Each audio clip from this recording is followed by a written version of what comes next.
Hello दोस्तों, GK वाले बाबा channel में आपका बहुत बहुत स्वागत है। अगर वीडियो पसंद है तो वीडियो को लाइक कीजिए, चैनल को सब्सक्राइब कीजिए और घंटी के आइकन को जरूर दबाएं ताकि रोज़ आपको नए नए वीडियो मिलते रहें।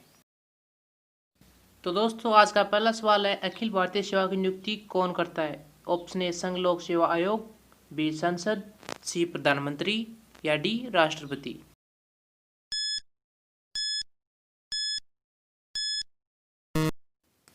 तो दोस्तों, इसका सही जवाब है राष्ट्रपति। अगला सवाल है, निम्नांकित में से कौन सी विधि ग्रह मुद्रा है? ऑप्शन ए 10 रुपये का नोट, बी चेक, सी ड्राफ्ट या डी ये सभी। तो इसका सही जवाब है 10 रुपये का नोट। तो बताए कि निम्नलिखित राज्यों में से किस एक में नामचिक नामफू कोयला क्षेत्र अवस्थित है? Option A Arunachal Pradesh, B Meghalaya, C Manipur या D Mizoram.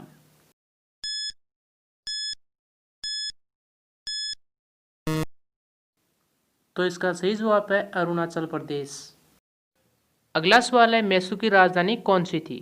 Option A Faizabad, B Malihabad, C Srirangapatnam या डी मद्रास।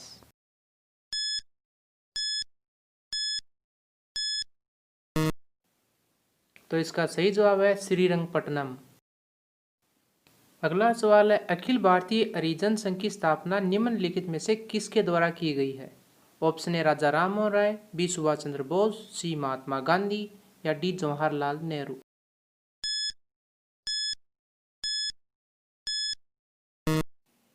इसका सही जवाब है महात्मा गांधी। अगला सवाल है, निर्धनता का सर्वाधिक प्रकोप वाला राज्य कौन सा है? ए बिहार व उड़ीसा, बी है बिहार व झारखंड, सी है बिहार व मध्य प्रदेश या डी है बिहार और उत्तर प्रदेश।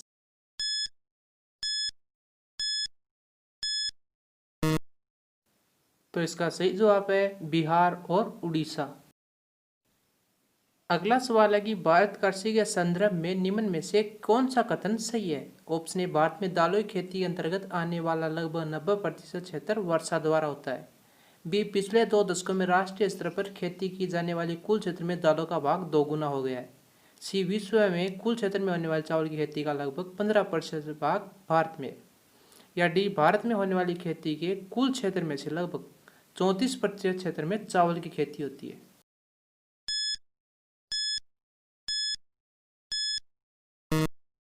तो इसका सही जवाब है कि भारत में दालों की खेती के अंतर्गत आने वाली लगभग 90% क्षेत्र वर्षा द्वारा पोषित होता है। अगला सवाल है कि 1931 में कराची अधिवेशन की अध्यक्षता किसने की है? ऑप्शन ए अंबिका चरण, बी वल्लभ भाई पटेल, सी राजेंद्र प्रसाद या डी महात्मा गांधी।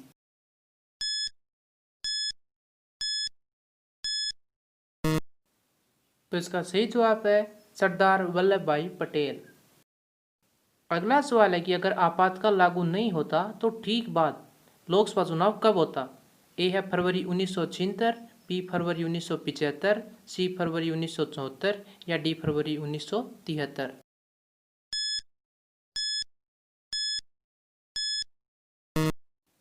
तो इसका सही जवाब है फरवरी 1976। अगला सवाल है कि नीली क्रांति का संबंध निम्नलिखित में से किससे होता है? ऑप्शन ए मत्स्य पालन, बी नील की कृषि, सी मुर्गी पालन या डी इन सब में से कोई नहीं।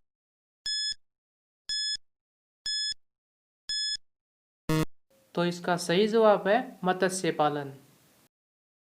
अगला सवाल है कि निम्नलिखित में से कौन सी विश्ववीय वनों की अद्वितीय विशेषताएं हैं? एक नंबर है कि ऊंचे घने वृक्षों की विद्वानता जिनके किरीट निरंतर वितान बनाते हैं। दूसरी है बहुत सी जातियों का सह अस्तित्व होता है। तीसरी है कि अधिक पादपों की असंख्य किस्मों की विद्यमानता हो। तो बताना है कि इनमें ऑप्शन ए है कि केवल पहला सही है, बी है कि 2 और 3 सही है, सी है कि 1 और 3 सही है और ऑप्शन डी है कि ये सभी सही हैं।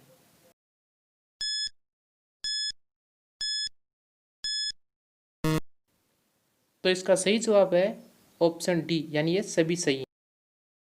अगला सवाल है कि हुमायूं के समय गुजरात और मालवा का शासक कौन था? Option A Mahmud Lodi, B Bahadur Shah, C Mahmud Begada या डी शेर शाह।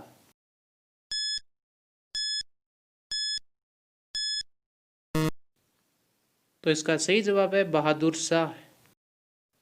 अगला क्वेश्चन है कि अटल बिहारी वाजपेयी जी किस राजनीतिक पार्टी के नेता थे?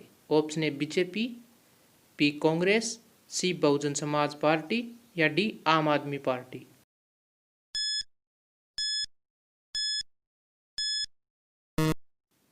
तो इसका सही जवाब है बीजेपी। अगला सवाल है कि न्यूनतम आवश्यकता कार्यक्रम का प्रारंभ किस पंचवर्षीय योजना में किया गया था? ऑप्शन ए दूसरी, बी तीसरी, सी चौथी या डी पांचवी।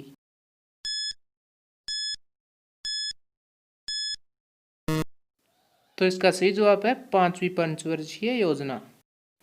अगला सवाल है कि उत्पादन के एक व्यवहारिक उपागम का, जिसे दाल या गन्ना उत्पन्न के रूप में जाना जाता है, क्या महत्व होता है?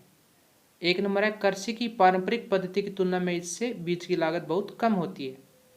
दो, इससे ड्रिप सिंचाई का प्रभावकारी प्रयोग हो सकता है। तीन, इससे रासायनिक उर्वरकों का बहुत कम इस्तेमाल होता है। चौथा है कृषि की पारंपरिक पद्धति की तुलना में इससे अंतर राशन की ज़्यादा गुंजाइश होती है। तो बताइए कि इन ऑप्शन में से कौन सा सही है, ए, बी, सी या डी।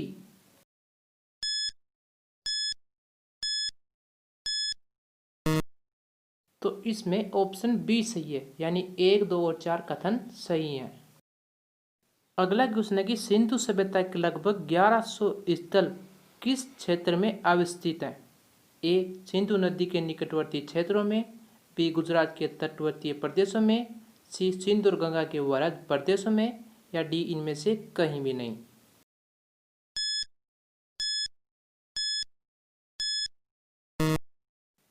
तो इसका ऑप्शन सी सही है, यानी सिंधु और गंगा के वरद प्रदेशों में। अगला सवाल है कि अटल बिहारी वाजपेयी मुखौटा चर्चित हो चुका, यह कथन किसका है? ए, गोविंदाचार्य, बी, मोरारजी देसाई, सी, जनसंघ या डी कांग्रेस।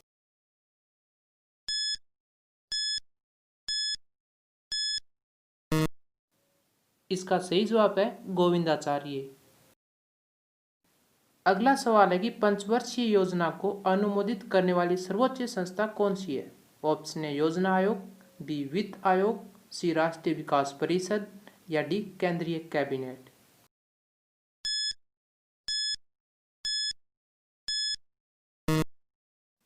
सही जवाब है राष्ट्रीय विकास परिषद।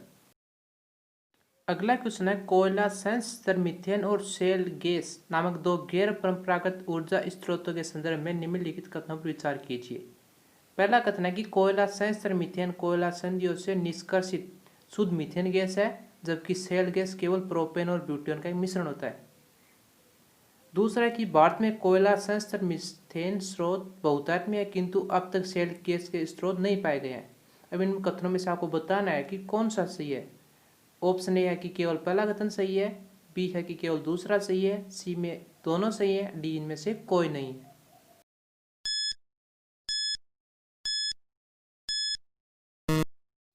तो इसमें ऑप्शन डी सही, यानी कोई सा भी कथन सही नहीं है। अगला क्वेश्चन है बौद्ध धर्म का पालना किस राज्य को कहा जाता है? Option A Madhya Pradesh, B Uttar Pradesh, C Bihar या डी राजस्थान।